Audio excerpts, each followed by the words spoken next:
Hello, St. Andrew folks. I'm Gloria Hiller, and I would like to talk to you today about Center of Grace in Olathe. Center of Grace is a wonderful community organization that primarily serves the immigrant population in Olathe. They have many programs, and today I'm just going to mention a few. St. Andrew has been involved with Center of Grace for many years.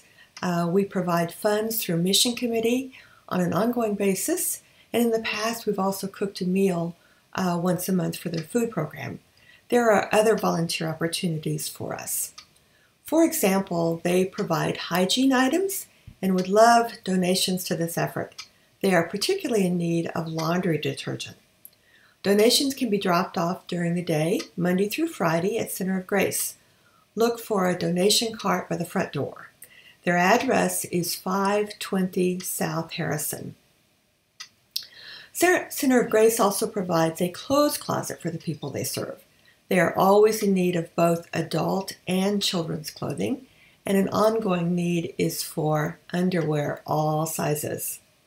Please donate clothing appropriate for the current season, as their storage space is very limited. Take clothing donations to the back side of the building at the bottom of the ramp. Look for the sign for clothes closet. Donations of clothing can be made Monday and Thursday from 1 to 3:30 p.m. There is always a need for volunteers to staff the clothes closet, and yes, of course, they do all necessary COVID safety precautions. Center of Grace also has a medical equipment closet. If you have equipment that you no longer need, please consider donating that.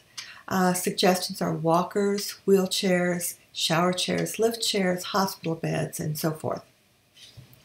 During non-pandemic times, Center of Grace hosts English as a second language classes. Those are organized through Johnson County Community College Adult Education Program. If you're interested in this interesting volunteer opportunity, please contact JCCC Adult Ed. For more information on Center of Grace, please see their website, which is centerofgrace.center. Thanks for listening.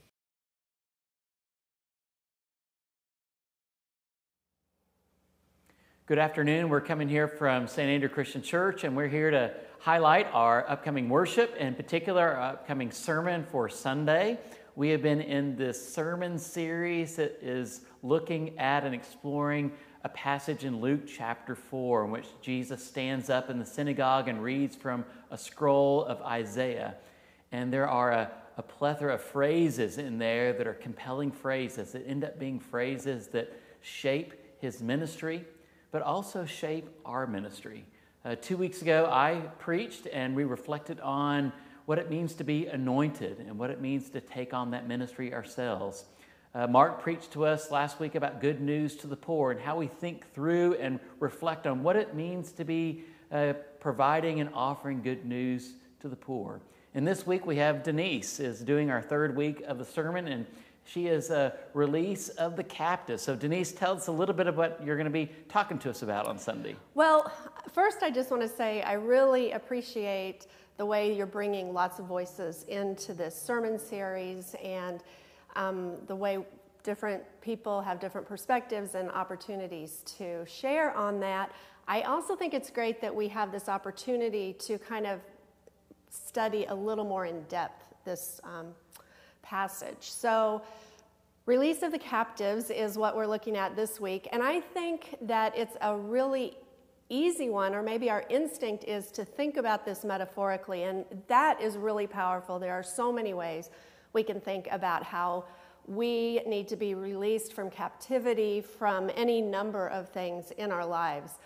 But I also just have this sense that it's really important for us to remember that Jesus was a real life person who came and was anointed with this mission to real life people who had, who were marginalized, who had issues that had to be dealt with. So it wasn't just to change people's hearts and minds, which is important and needed, but it was also to really turn the world upside down pretty much and make a difference in people's lives, and a lot of things that affected people physically, that affected people's bodies, whether it was hunger or illness that they needed healing from, whether they were imprisoned, literally in captivity. So I think there's a lot of ways that we can look at this.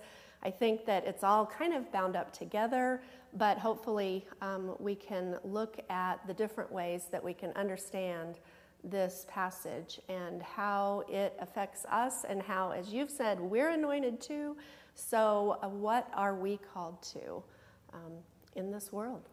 I'm always amazed, when we began looking at this series in terms of its totality, you look at a passage like this, and the whole passage is powerful, and then you start breaking it down into small pieces, and you realize that every little phrase is so impactful for not only the time period Jesus lived in, but still makes a huge impact of how we are called to make a difference in the world.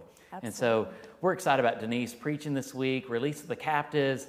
Hope you'll join us in worship on Sunday and find ways to engage your hearts and spirits and dig a little deeper into the texts that are called to shape our lives. So join us on Sunday.